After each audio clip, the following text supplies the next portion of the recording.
Buenos días, hermanos. Espero que estén todos muy bien, guardados por el Señor en este tiempo, especialmente en sus corazones para que puedan tener plena confianza en el Señor, especialmente porque los contagios se van sumando, se van acrecentando en este tiempo y puede llegar que entremos en algún temor o incertidumbre y es momento de ejercitar la fe en las promesas de Dios, llevar a la madurez nuestra fe en este tiempo, confiando que todo lo que pase en la vida de los hijos de Dios responde al propósito eterno en Cristo Jesús. Él está sentado en su trono, llevando adelante su plan eterno en Cristo. Y nosotros podemos no solamente tener paz en nuestros corazones, confiando en el Señor, sabiendo quién es, sino ser luz a los que están a nuestro alrededor, para que puedan ellos ser llamados a Cristo Jesús para la salvación. Así que hay una buena oportunidad justamente para mostrar confianza en Cristo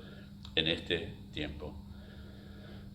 Incluso como pastor es un desafío para mí poder confiar en que el Señor está cuidando de ustedes, cuida de la iglesia en este tiempo,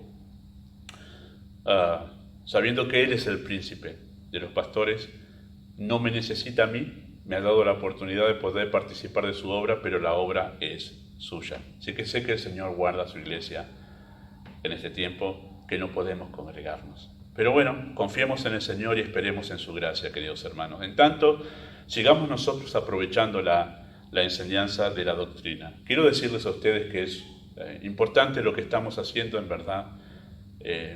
Gran parte de lo que estamos enseñando aquí es lo que enseñaría en un instituto bíblico, en una enseñanza preparando a personas para el ministerio. Así que hacemos bien en tomar nota de todo lo que estamos diciendo nosotros. En realidad es lo que se debe enseñar en toda iglesia. Toda iglesia debe tener enseñanza doctrinal, como vamos a mirar hoy en un momento. Estamos viendo la doctrina de la eclesiología y es el nombre técnico, queridos hermanos, para hablar acerca de la doctrina de la iglesia. Y luego de haber considerado el concepto de la iglesia la semana pasada, corresponde que hoy nosotros hablemos, siguiendo un orden lógico, acerca del fundamento de la iglesia. En la Biblia, queridos hermanos, a la iglesia se la ve como un edificio, un templo santo es la expresión, que va edificándose sobre un fundamento, el cual es Jesucristo. Como lo dice justamente Efesios capítulo 2, verso 20, dice así de esta manera: edificado sobre el fundamento de los apóstoles y profetas, siendo la principal piedra del ángulo Jesucristo mismo. Tanto lo dice así también Primera de Pedro, capítulo 2, el libro de los Hechos también habla acerca de Cristo como el fundamento de la iglesia. Y la expresión que se utiliza para hablar de Cristo como el fundamento de la iglesia es la piedra angular, la piedra del ángulo, o la cabeza del ángulo, como lo dice Primera de Pedro 2:7. Las dos expresiones refieren a lo mismo, a la piedra fundamental. Esta es una idea tomada justamente de la arquitectura, especialmente en el Imperio Romano. Ellos popularizaron esta forma de construir. Se refería a la piedra que iba en la esquina, en un ángulo, por eso es angular, en un ángulo de la construcción. Y a partir de esa piedra se tomaban todas las medidas. Era el punto de referencia para después ir llevando adelante la construcción. Así que establecía las medidas de cómo debían edificarse las paredes de ese edificio. La otra palabra, que es cabeza del ángulo, también refiere a la piedra principal, fundamental de una construcción, pero en este caso no iba en un ángulo, sino iba arriba, en la parte central arriba. Y se refiere a las construcciones en arco, ese semicírculo que también popularizaron mucho los romanos y se hicieron muchos puentes a partir de ahí. Y lo particular de esas construcciones es que eran piedras apiladas, no estaban pegadas con nada, eran apiladas y concluían en una piedra central arriba, se apoyaban allí. Y eso le daba firmeza y estabilidad a esa construcción, no se caían, hasta el día de hoy permanecen muchas de ellas. Esa piedra central arriba era la piedra fundamental, la cabeza del ángulo, todo el peso de la construcción reposaba allí. Así que estas dos ideas, queridos hermanos, de estas dos ideas de la construcción, de la arquitectura, es que se toman los escritores bíblicos para hablar de Cristo como el fundamento de la iglesia.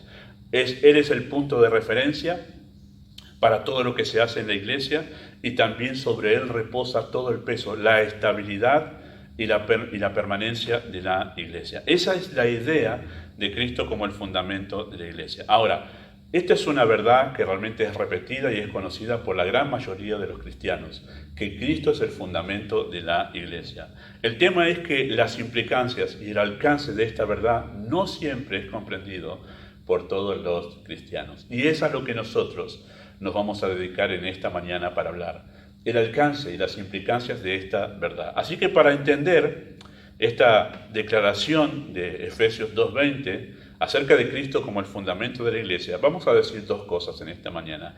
En primer lugar, que cuando se habla de esto se está usando el lenguaje figurado. Se está usando un lenguaje figurado. Esto significa que no se está hablando en lenguaje literal, en manera literal. O sea, Cristo, la Iglesia no es literalmente un edificio y Cristo no es literalmente una piedra, sino se está usando un lenguaje figurado, simbólico. Puesto que Cristo no está acá en la tierra, en persona, no se está hablando de él en sentido literal, sino de manera simbólica, alegórica. ¿A qué se refiere entonces el lenguaje figurado si no se refiere a Cristo en persona en sí? ¿De qué manera Él es el fundamento de la Iglesia? O vamos a hacer esta pregunta mejor. ¿Hay alguna manera, dada esta realidad, hay alguna manera de verificar que una Iglesia tiene a Cristo como el fundamento? Porque si Cristo estuviese de cuerpo presente aquí, Él estaría en la Iglesia con nosotros, Él participaría, sería obviamente el centro de la Iglesia y podríamos decir, ahí está, Cristo es el fundamento de la Iglesia, es el punto de referencia, es en quien todos confiamos. Sin embargo, no está de cuerpo presente. ¿Cómo podemos saber nosotros que Cristo es el fundamento de una iglesia o que una iglesia tiene a Cristo como el fundamento? Porque en verdad, justamente, dada la idea de la piedra fundamental, sobre él reposa todo lo que se hace en una iglesia. Bueno, Efesios 2:20 es la clave, queridos hermanos, para entender la figura que se está usando. ¿Qué se está queriendo decir con esa figura? Y en ese versículo, Efesios 2:20, que acabamos de leer, edificado sobre el fundamento de los apóstoles y profetas, siendo la principal piedra del ángulo Jesucristo mismo, bueno, es clave porque en ese versículo, queridos hermanos, se dice que la iglesia es edificada sobre el fundamento de los apóstoles y profetas. Y que la principal piedra de ese fundamento que los apóstoles están poniendo es Jesucristo mismo. Así que en el uso de figuras simbólicas en esta expresión, los apóstoles son los arquitectos, son como los arquitectos que colocan el fundamento de esta construcción. Bueno, esto es confirmado por lo que Pablo dice en 1 Corintios capítulo 3, versículos 10 y 11. El texto dice así: conforme a la gracia que me ha sido dada, yo como perito arquitecto, ahí Pablo habla de manera simbólica, puse el fundamento y otro edifica encima, pero cada uno mire cómo sobreedifica. ¿Cuál fue el fundamento que puso Pablo? Y que dice que sobre ese hay que seguir edificando. Versículo 11 dice así: porque nadie puede poner otro fundamento que el que está puesto, el cual es Jesucristo. Así que cuando Pablo está hablando a los corintios, también dice que él, como apóstol, le tocó la tarea de ser como un perito arquitecto, el que pone el fundamento, esa piedra angular. Así que tanto Efesios capítulo 3, versículo 2:20, y también 1 Corintios, nosotros nos confirman, queridos hermanos, que la tarea de los apóstoles era poner el fundamento de la iglesia. Y la piedra principal de ese fundamento es Jesucristo. Ellos fueron los encargados de esto. Así que la pregunta es esta: ¿cuál fue el fundamento que los apóstoles pusieron? ¿A qué se refiere? ¿Cuál era el fundamento de los apóstoles? Bueno, su tarea, queridos hermanos, consistía en enseñar principalmente las enseñanzas de Cristo. Dar a la iglesia las enseñanzas que Cristo le había dado. Noten cómo Cristo señala que la tarea principal de los apóstoles era esta: poner la enseñanza que iba a ser el punto de referencia para todo lo que iba a suceder en la iglesia. Juan 16, 12 al 15 dice esto. Cristo les está hablando de esta manera. Así dice el texto: aún tengo muchas cosas que deciros, pero no las podréis sobrellevar. Pero cuando venga el Espíritu de verdad, Él os guiará a toda la verdad, porque no hablará por su propia cuenta, sino que hablará todo lo que oyere, y os hará saber todas las cosas que habrán de venir. Él me glorificará, porque tomará de lo mío y os lo hará saber. Todo lo que tiene el Padre es mío. Por eso dije, tomará de lo mío y os lo hará saber. Cristo está hablando exclusivamente de los apóstoles, el ministerio particular de ellos. Dice: ustedes van a recordar todo lo que yo les enseñé, el Espíritu se los hará recordar y además les enseñará más cosas, tomará de lo mío y os lo hará saber. ¿Por qué? Porque el ministerio particular de los 12 era enseñar a la iglesia lo que Cristo les había enseñado. Según Hechos capítulo 2, queridos hermanos, versículo 41 y versículo 42, los apóstoles se dedicaron a enseñar doctrina. Hicieron un énfasis muy especial, muy intenso en enseñar exclusivamente doctrina. Era la prioridad en la iglesia naciente. Así lo dice el texto, dice, así que los que recibieron su palabra fueron bautizados y se añadieron aquel día como 3.000 personas. Y, versículo 42, esas 3.000 personas que se añadieron al grupo ya de creyentes que estaba, perseveraban en la doctrina de los apóstoles. Es la primera de las 4 cosas a las que se dedicaron los creyentes en el primer tiempo. Las 4 cosas que ellos hicieron, se dedicaron intensamente. Ya hemos dedicado nosotros un mensaje para hablar acerca de la intensidad que tiene esa palabra perseverar en el original en griego. Haciendo notar, queridos hermanos, cuán importantes eran estas 4 cosas a las que ellos se dedicaban. Y la que está a la cabecera es la doctrina de los apóstoles. Si la iglesia se dedicó de manera intensa a la doctrina de los apóstoles, significa que los apóstoles se dedicaron de manera intensa a enseñar doctrina. Así que cuando hablamos, queridos hermanos, de cuál es el fundamento que los apóstoles pusieron, estamos hablando de manera particular que ellos se dedicaron a poner y enseñar doctrina. Hebreos capítulo 2, versículo 1 al 4, también nos ayuda a entender esta verdad. Dice así el texto: por tanto, es necesario que con más diligencia atendamos a las cosas que hemos oído, no sea que nos deslicemos. Porque si la palabra dicha por medio de los ángeles fue firme y toda transgresión y desobediencia recibió justa retribución, ¿cómo escaparemos nosotros si descuidamos una salvación tan grande, la cual, habiendo sido anunciada primeramente por el Señor, nos fue confirmada por los que oyeron, testificando Dios juntamente con ellos con señales, prodigios y diversos milagros y repartimientos del Espíritu Santo según su voluntad? Ahora, noten esto. El punto ahí es un llamado de atención a no descuidar la salvación que Dios nos ha dado, a tomar en serio la vida espiritual. Y pone allí la importancia de lo que significó el mensaje que escucharon ellos del Evangelio que Cristo había predicado y que después Dios había confirmado ese mensaje a través de los apóstoles, de los que oyeron, testificando Dios con señales, prodigios y diversos milagros.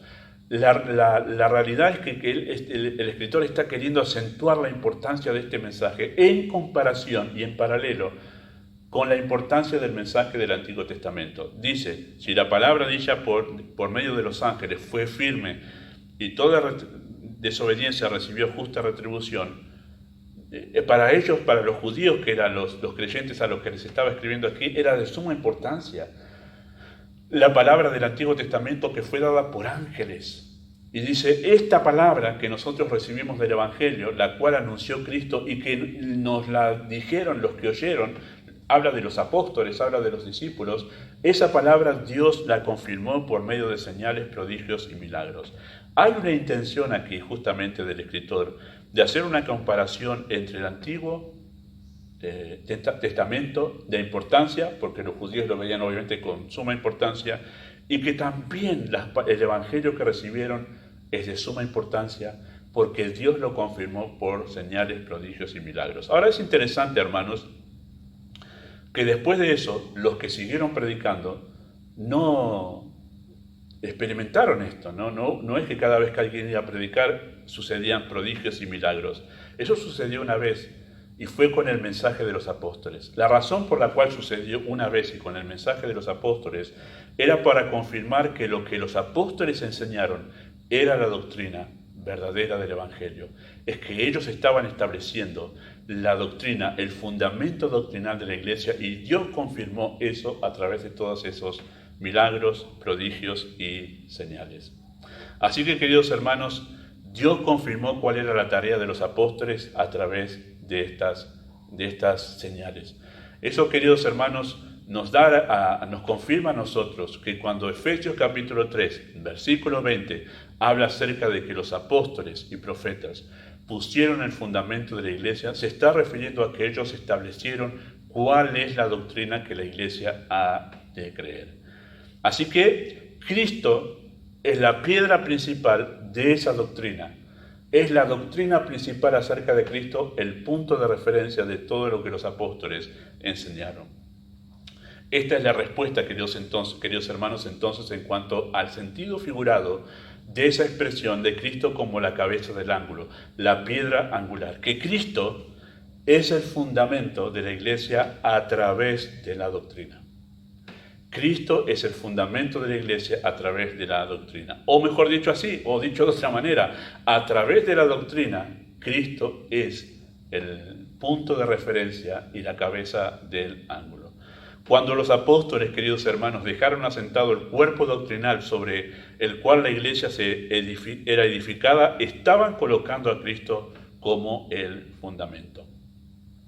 Queridos hermanos, al decir que Cristo es la principal piedra, significa que la doctrina acerca de Cristo y su obra en la cruz es el punto de referencia para la iglesia.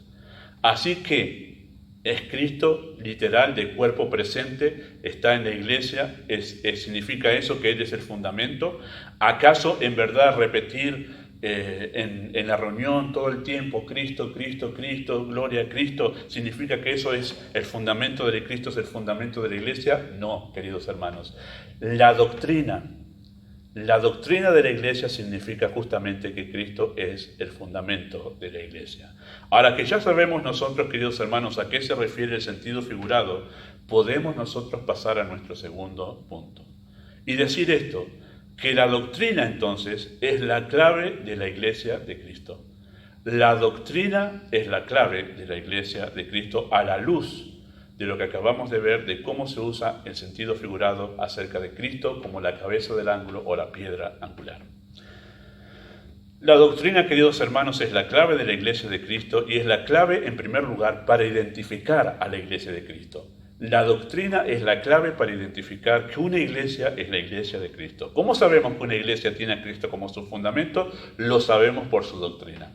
Lo sabemos por su doctrina. Primera de Timoteo capítulo 6, versículo 3 al 5, dice de esta manera: si alguno enseña otra cosa y no se conforma a las sanas palabras de nuestro Señor Jesucristo y a la doctrina que es conforme a la piedad, está envanecido, nada sabe y delira acerca de cuestiones y contiendas de palabras, de las cuales nacen envidias, pleitos, blasfemias, malas sospechas, disputas necias de hombres corruptos de entendimiento y privados de la verdad, que toman la piedad como fuente de ganancia. Apártate de los tales. ¿Cuál es el parámetro para decir que alguien está en la verdad?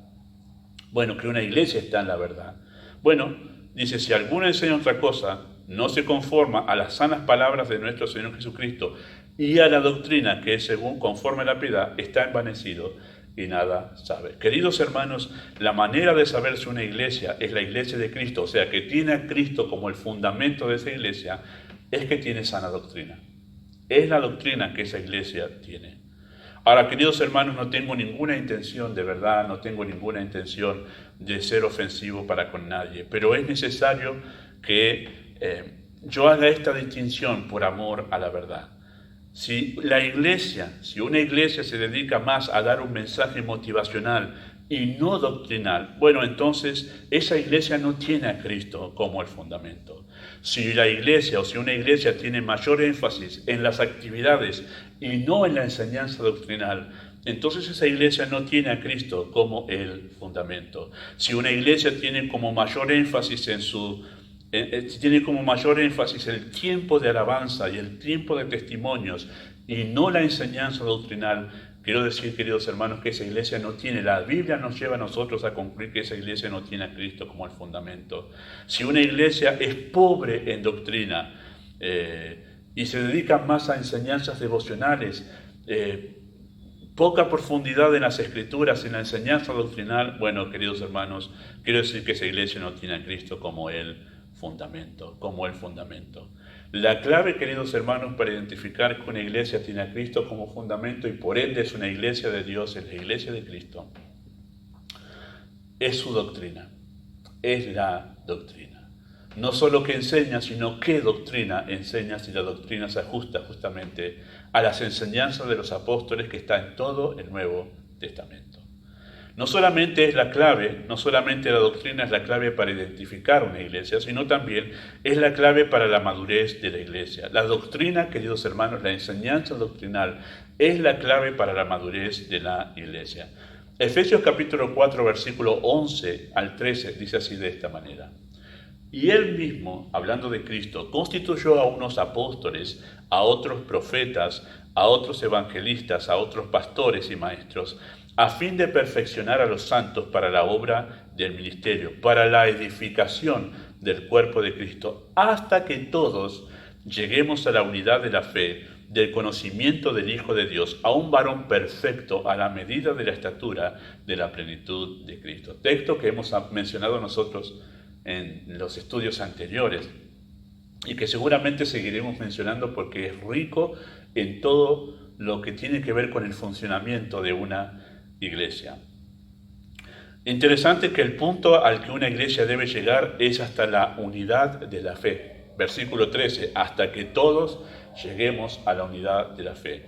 ¿A qué se refiere con hasta? Bueno, hay que mirar lo que dice anteriormente. Cristo puso un liderazgo capacitado dentro de la iglesia, estableció un liderazgo capacitado para perfeccionar a los santos, prepararlos, equiparlos a los santos, a los creyentes, para que los creyentes, todos los creyentes de la iglesia, se ocupen en la edificación de la misma iglesia.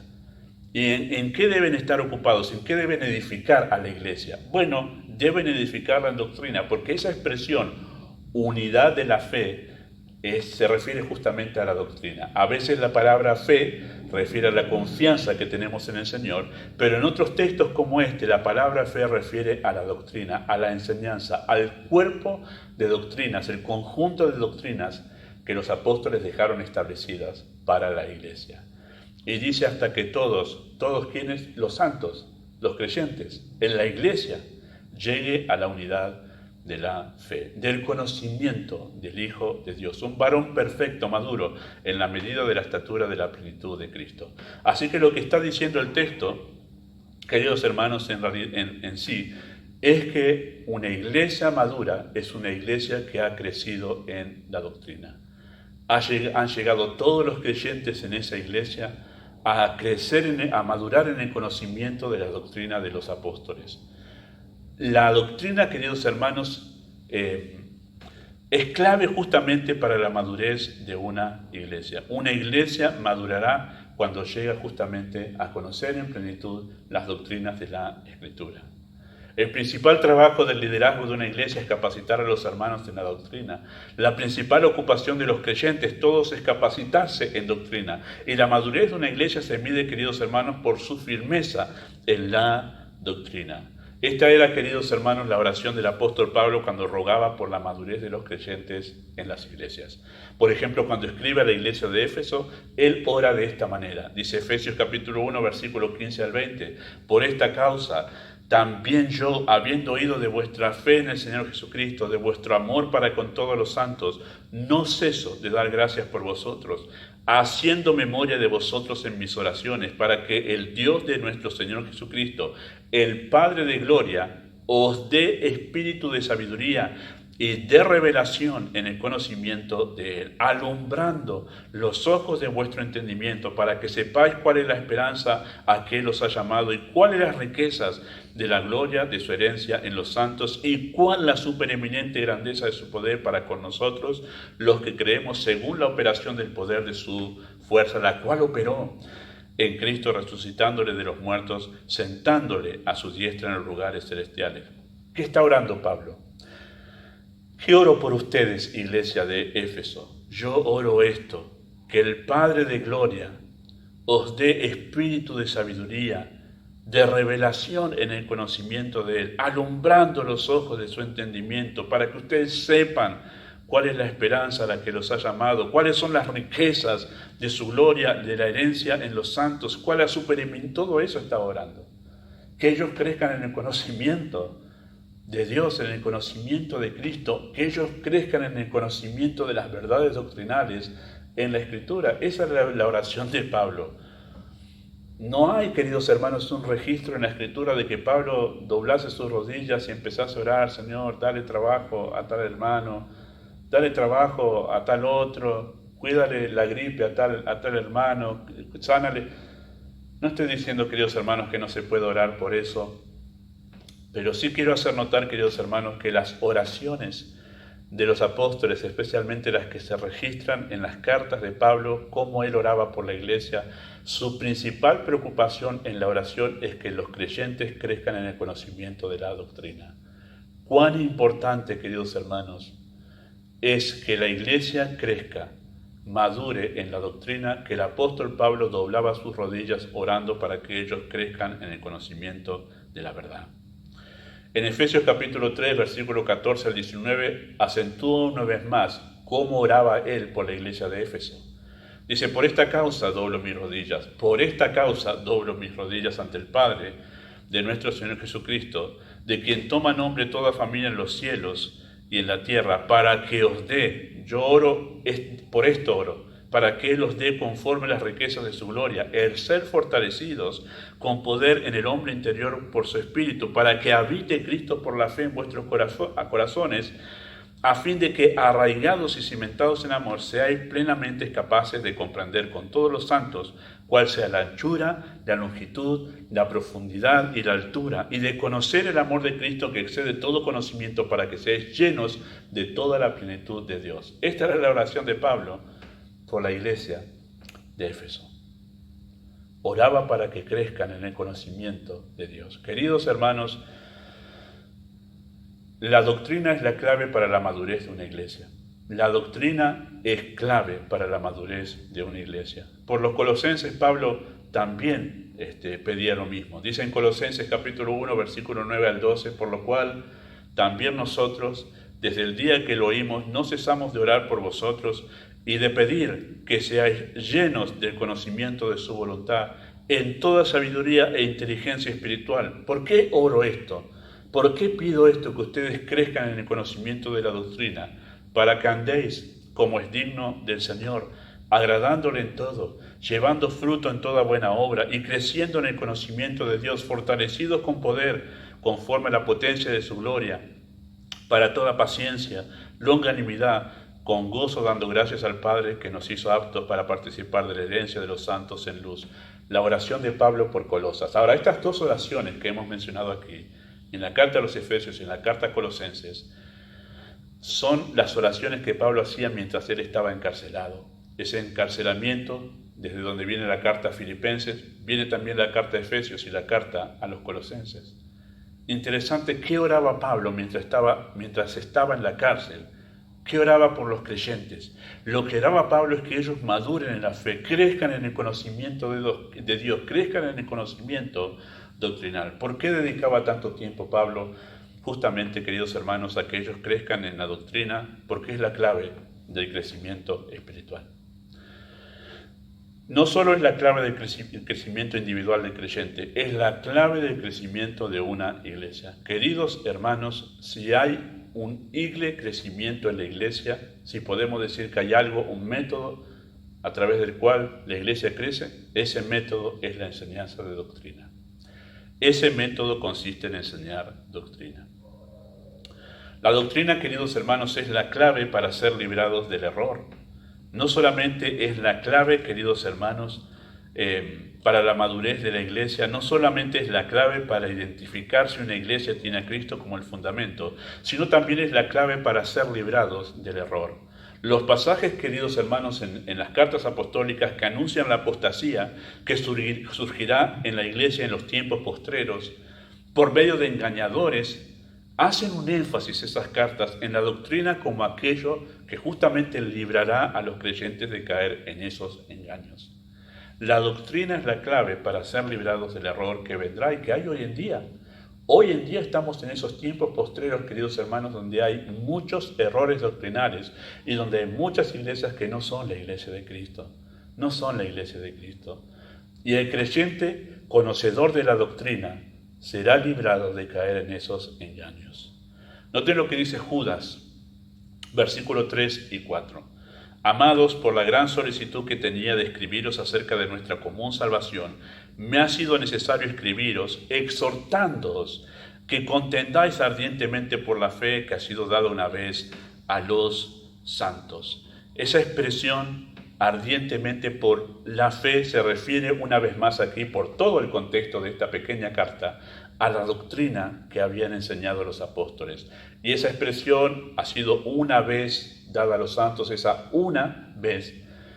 En el original en griego dice, ha sido una sola vez y fue para siempre. No hay más revelación de Dios, haciendo un énfasis que la doctrina fue asentada por los apóstoles y ahí se cerró la revelación de Dios.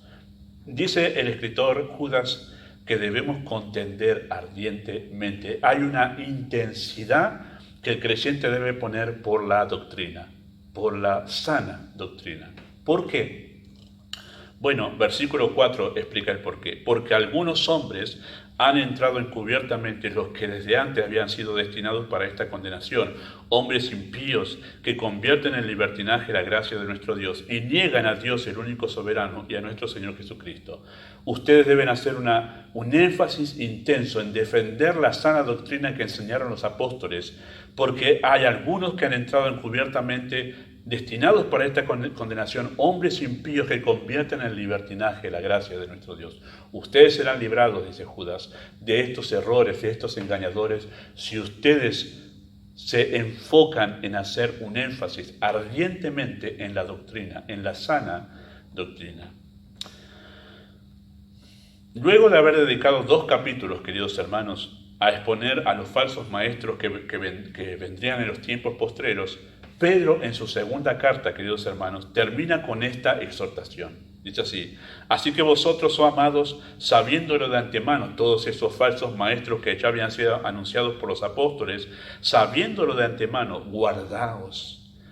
No sea que arrastrados por el error de los inicuos, caigáis de vuestra firmeza. Para que eso no suceda, versículo 18 del capítulo 3, dice así: antes bien, creced en la gracia y el conocimiento de nuestro Señor Jesucristo, de nuestro Señor y Salvador Jesucristo.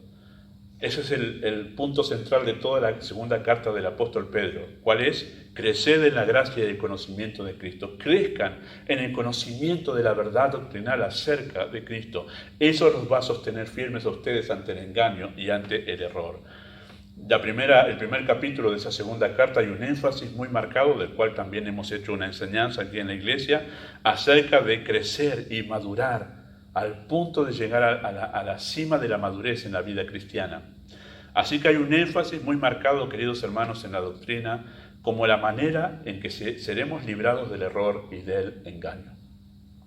En 2 de Timoteo capítulo 2, ante la presencia de los falsos maestros dentro de la misma iglesia en Efesios, donde estaba Timoteo ministrando, Pablo le dice a él que su principal ocupación es trazar bien la palabra de verdad, ocuparse en ser riguroso con la doctrina bíblica, ajustarse rigurosamente a la verdad. Eso es trazar bien la palabra de verdad. Y en el capítulo 4 de esa segunda carta que Pablo escribe a Timoteo, hace la misma exhortación a insistir, queridos hermanos, en la doctrina como el medio para hacer frente al error. Algo que ya hemos leído y hacemos bien en acentuar una vez más aquí. Te encarezco delante de Dios y del Señor Jesucristo, que juzgará a los vivos y a los muertos en su manifestación en su reino, que prediques la palabra, que estés a tiempo y fuera de tiempo, redarguye, reprende, exhorta con toda paciencia y doctrina. Un énfasis nuevamente en cuanto a la doctrina. ¿Por qué? Versículo 3 de ese capítulo 4 de 2 de Timoteo. Porque vendrá tiempo cuando no sufrirán la sana doctrina, sino que teniendo comezón de oír, se amontonarán maestros conforme a sus propias concupiscencias y apartarán de la verdad del oído, se volverán a las fábulas. Queridos hermanos, la sana doctrina nos va a librar de caer en el engaño, de caer en los engaños de Satanás. Ustedes saben que una de las estrategias de Satanás, una estrategia de Satanás para apartar a las personas de la verdad es la imitación. Imitar lo que Dios hace. Y así como imita, teniendo sus mensajeros que se visten como ángeles de luz, también imita enviando sus pastores que parecen pastores del Evangelio cuando no lo son, también imita levantando iglesias que no son la iglesia de Cristo. ¿Cómo las podemos diferenciar? ¿Cómo podemos ser libres de estar en un engaño así? Conociendo la doctrina, conociendo la sana doctrina, haciendo un énfasis muy marcado en la doctrina de Cristo. Una iglesia puede ser seducida fácilmente por el engaño cuando es débil en doctrina, queridos hermanos. Los errores que han permanecido en la iglesia de Cristo en el siglo pasado han sido como consecuencia de haberle dado poca importancia a la enseñanza doctrinal y haberse dedicado más a la enseñanza devocional de la Biblia. Contar simplemente las historias de la Biblia, pero sin ver en ellas las profundidades o las profundas verdades de la Escritura. Esto ha sido un error muy sutil en el siglo pasado, queridos hermanos. El hecho de haber dejado de lado la enseñanza doctrinal porque requiere mayor exigencia del predicador y requiere mayor exigencia del que está escuchando. La enseñanza doctrinal es exigente en los dos sentidos. El predicador debe prepararse mucho más, es mucho trabajo, pero también quienes escuchan deben tener mayor esfuerzo para poder entender lo que se está diciendo. Cuando la enseñanza es más liviana, el predicador prepara un devocional, es menos exigente, lleva menos tiempo, hay enseñanzas superficiales y los que escuchan también se ven menos exigidos para poder escuchar y enseñar. Eso es un error muy sutil, una tentación muy peligrosa y en la que mucho de la iglesia de Cristo en el siglo pasado cayó. ¿Cuál fue la consecuencia de eso? Que muchos errores sutiles entraron dentro de la iglesia de Cristo. Expresiones, frases, costumbres y métodos que plagaron la iglesia de Cristo y que han dado como resultado muchas personas, hermanos, no estoy exagerando, muchas personas dentro de la cristiandad que hoy en día todavía estamos cosechando esos frutos, muchas personas dentro de la cristiandad que piensan que son salvos y no lo son. Y no lo son. ¿A raíz de qué? De que han sido engañados. De que han sido engañados. ¿Por qué? Porque se dejó de lado la doctrina bíblica. La falta de doctrina, queridos hermanos, ha dejado a los creyentes en inmadurez y no tienen discernimiento para detectar el error apenas lo ven. Esto es así en las iglesias. La doctrina, queridos hermanos, nos da herramientas para poder detectar el error inmediatamente apenas lo vemos. Por ejemplo, voy a citar una cosa que me viene a la mente en este momento, queridos hermanos. Por ejemplo, he escuchado, aún hoy se escuchan creyentes orar, decir, Señor, protégeme con tu sangre, que tu sangre me cubra. Y no hay nada de eso en la Escritura. ¿De dónde viene esa expresión? Bueno, alguien la dijo en algún momento, se le ocurrió decirlo, y le pareció que estaba bien y le dio seguridad, una falsa seguridad, porque en realidad en la Biblia no hay nada que diga que la sangre de Cristo sirve para protegernos como a manera de amuleto de algunos males, de algunas enfermedades, de salir al trabajo y que Dios me cuide con la sangre de Cristo me cubra para que no me pase ningún accidente. Bueno, cosas como esas tan sencillas, tan mínimas, han surgido en la iglesia de Cristo por falta del conocimiento de la doctrina en la Escritura. Y aunque parece mínima, en realidad hace que la persona esté confiada en algo que no es verdad, que no es real, desarrolla una confianza como en un amuleto, como en una cuestión de suerte. Pero la sangre de Cristo nunca es presentada de esa manera en la Escritura, que algo que me cubre y que me cuida. No es así, queridos hermanos. Eso tiene que ver con los errores doctrinales. Y así, muchas cosas que se dicen en el ambiente cristiano, queridos hermanos, que no son verdad, porque no está en la doctrina que nos enseña la Escritura. Pero, queridos hermanos, la falta de conocimiento doctrinal de los creyentes ha llevado a que pongan su confianza en cosas que no son ciertas, cosas que no son ciertas. En la historia de la iglesia, queridos hermanos, se ha visto que el error entra en la vida de la iglesia y la arrastra al engaño a través de diferentes puertas. Y es donde nosotros debemos estar alertas y cuidadosos. El error, por ejemplo, en la historia de la iglesia se ha filtrado en ella a través de maestros poco preparados y que no toman en serio su labor, y subiendo al púlpito con comida que uno podría llamar, en una forma popular y simbólica, comida chatarra. Queridos hermanos, esto ha sido un descuido también en no pocas iglesias, y hoy en día también lo es así. El hecho de poner en el púlpito a darle alimento a la gente con personas poco preparadas. Especialmente se juega mucho con esto, con los jovencitos que recién apenas tienen un poco de deseo de servir al Señor, se los ve un poco entusiasmados acerca de la lectura de la Biblia y se los pone a enseñar en la iglesia, a la congregación, a darle alimento espiritual a la iglesia, al pueblo de Dios. Y como no tienen preparación y además de muy poca experiencia y además muy poco estudio, terminan dando comida chatarra a la iglesia. Y la iglesia se va a su casa sin alimento espiritual.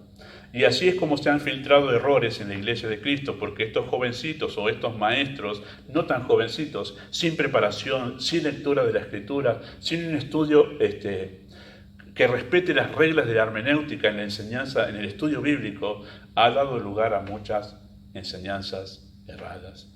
Y así es como en la iglesia se ha filtrado el error, por poner en el púlpito, queridos hermanos, personas no preparadas. Personas que en verdad no se preparan bien para poder enseñar. Es muy delicado el uso del púlpito, queridos hermanos, en la iglesia. Hubo una época, o hay tendencias en algunos lugares donde el púlpito parece ser un lugar para probar, Tenemos que tener mucho cuidado con a quienes ponemos en el púlpito a enseñarle la verdad al pueblo de Dios. Podemos estar dando lugar al engaño y al error. También el error, queridos hermanos, se ha filtrado en la iglesia de Cristo cuando los creyentes son seducidos por el carisma de los enseñadores y no prestan atención a su enseñanza. Eso debemos tener cuidado. Yo sé muy bien que esto sucede, es una tendencia a la que todos somos seducidos. Miramos más al predicador, a su estilo, a su manera de hablar, que al contenido de lo que está diciendo. Una de las cosas que pasa con las redes sociales es que en verdad se publican un montón de frases con la foto y con la firma de tal predicador y parece ser que porque es popular lo que está en esa frase parece ser que es palabra sagrada. No está mal publicarlo, ¿sí? Yo estoy igual en contra de publicar la foto del predicador, pero no importa, es una cuestión personal. Pero queridos hermanos, antes de publicar una frase de alguien que parece ser muy espiritual, nosotros debemos saber si esa frase corresponde a la doctrina bíblica, si esa frase corresponde a lo que realmente la doctrina enseña, porque en todo caso estaríamos, si no es así, propagando un error y un engaño. Debemos tener cuidado, aunque lo diga Paul Washer, aunque lo diga el pastor MacArthur, nosotros, queridos hermanos, debemos filtrar todo lo que escuchamos, porque podríamos estar transmitiendo un error. El tema es que hay un buen sector del cristianismo, yo quiero pensar que es con buena intención, pero la buena intención no hace que algo se vuelva verdad, que son seducidos más por la popularidad del predicador y no tanto por conocer la verdad. No están conociendo quizá la verdad que hay detrás de lo que se está publicando, si corresponde con la doctrina de la verdad. Hay que ser como aquella iglesia que eran más nobles que los de Tesalónica, los de Berea, porque ellos escudriñaban cada día las Escrituras para ver si lo que Pablo les estaba diciendo era así. Así debemos ser nosotros, para evitar que el error se filtre dentro de la iglesia. Ustedes mismos, queridos hermanos, deben comprobar que lo que yo estoy diciendo es bíblico, está en las Escrituras y responde a un estudio hermenéutico, lógico, razonable de la verdad que estamos exponiendo. Ustedes deben tener un pensamiento crítico, deben poner a juicio todo lo que están escuchando. Usted puede rechazar quizás lo que yo estoy diciendo, pero no simplemente porque yo le caigo mal, sino debe rechazarlo si usted ve que lo que yo estoy enseñando no es la verdad, y para eso debe tomar tiempo en estudiar. El error se ha filtrado en la Iglesia de Cristo, queridos hermanos, a través de metodologías que prometen el éxito del crecimiento de la Iglesia, pero que nacen de filosofías humanistas y estrategias engañosas. La Iglesia de Cristo se llenó en el siglo pasado, queridos hermanos, de lo que fue la mercadotecnia. Eso fue lo más popular. Lo menciono muy seguido porque fue lo más popular. El hecho de aprovechar las técnicas de la mercadotecnia para el evangelismo, cuando en verdad vamos a la Escritura y vemos que rechaza todo eso, en verdad. No concuerda con lo que Cristo le enseñó a los apóstoles, a la doctrina que ellos enseñaron. La doctrina de la mercadotecnia es muy útil para poder vender una plancha, para vender una heladera.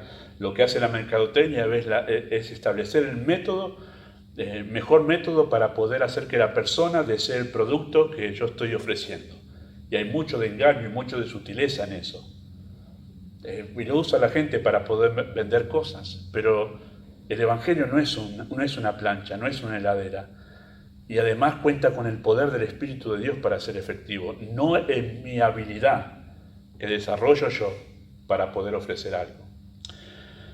Todos esos errores vinieron en la Iglesia de Cristo por el abandono de la doctrina bíblica. El error se ha filtrado en la Iglesia también a través de la música que seduce a los creyentes con la melodía, pero que carece de contenido doctrinal y bíblico. De contenido doctrinal y bíblico. Incluso la melodía misma ha sido en parte del desvío de no pocas iglesias, queridos hermanos. Debemos tener cuidado también con esto. Gracias a Dios hoy hay algunos cánticos en las iglesias que vienen con contenido doctrinal, especialmente que vienen de algunas iglesias reformadas, que apuntan justamente a volver a la doctrina bíblica, y muchos de sus cánticos tienen realmente un contenido doctrinal. Pero debemos lamentar un montón de canciones que carecen de contenido doctrinal. Por eso amo los himnos, queridos hermanos, porque tienen un gran contenido doctrinal. Quienes escribieron muchos de los himnos que cantamos nosotros en nuestras reuniones están llenos de contenido bíblico. Y por eso es tan bueno cantarlos. Uno está cantando verdades que están en la Escritura cuando uno canta himnos. Ahora, no quiero decir que solamente debemos cantar himnos. Lo que sí debo decir es que tengamos cuidado que nosotros pongamos canciones o cantemos nosotros algo en la iglesia simplemente porque nos gusta la melodía. Hay que examinar lo que está diciendo, porque en verdad en la Iglesia de Cristo no son pocas las iglesias donde los errores doctrinales han entrado a través de la música. Y el error en la iglesia, queridos hermanos, se ha filtrado a través de las filosofías e ideologías de moda que dominan el pensamiento de la cultura. Voy a decir algo que es el momento para poder compartirlo, es justo la ocasión.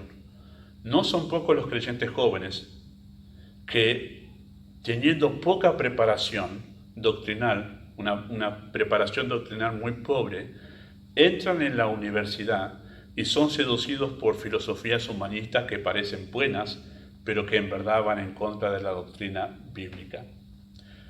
Esto pasa muy comúnmente. Jovencitos que no tienen ningún fundamento bíblico, creyentes, no se los ha preparado, no tienen un contenido doctrinal firme en sus corazones, van a la universidad y son seducidos por toda esta filosofía de izquierda, las filosofías socialistas, y a los pocos meses de haber entrado en la universidad uno se da cuenta cuáles son sus tendencias, sus pensamientos que están dominando ahora su vida, y son seducidos por esto pensando que es lo correcto. Y esto después justamente es transmitido porque muchos de ellos después sirven en sus iglesias, trabajan en sus iglesias, trabajan con este tipo de pensamiento, con este tipo de filosofías, lo transmiten en lo que ellos piensan. Además, interpretan la Biblia a la luz de esa filosofía, de esa forma de pensar. No son pocos los que hacen esto. Por eso, queridos hermanos, no está mal ir a la universidad. Lo que sí es bueno, y especialmente a los padres les digo esto, es ocuparse de preparar anticipadamente a sus hijos en doctrina bíblica, cosa que ellos estén preparados para saber cómo enfrentar y detectar el error en las formas que Satanás lo presenta en cuanto a filosofías y en cuanto a ideologías que están de moda en este tiempo, para no ser seducidos por el error y por el engaño. La iglesia, queridos hermanos, sabrá detectar el error y estará mejor preparada para actuar cuando sea madura en doctrina bíblica. Y queridos hermanos, la doctrina es clave para la vida piadosa de la Iglesia. La doctrina es clave para la vida piadosa de la Iglesia. La doctrina no solamente es clave para detectar el error dentro de la Iglesia, no solamente es clave para poder determinar qué es una iglesia de Dios, no solamente es clave para la madurez de la iglesia, sino, queridos hermanos, la doctrina también es clave para la vida piadosa de la iglesia, la vida santa de la iglesia. La carta de Tito es muy importante en este sentido, porque justamente fue escrita para esto, para enseñarle cómo la doctrina tiene aplicación práctica en la vida de la iglesia. Dice así el texto en la carta de Tito, capítulo 2, versículo 1. Pablo le escribe a Tito qué debe hacer con las iglesias en la isla de Creta.